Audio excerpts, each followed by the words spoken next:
Y'all, we need everyone's hands on deck. Israel has said they have sent 6,000 bombs in Gaza during this past few days. They've cut off water, food, and electricity. This is the third day that the Palestinians do not have water. They are going to be left to die. If you have a following, use your social media. It is wajib at this point. These people are dying. Look at the pictures of the children and the babies that are being killed every single day. You have no excuse on the day of judgment if you do not do what you can.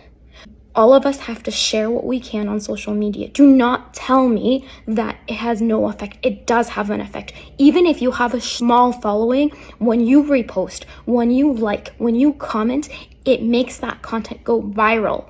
And so that other people see, it puts pressure on the Israeli regime. So please do your duty. Those kids are our kids. Those babies are our babies. We are one as a Muslim ummah. Do your part.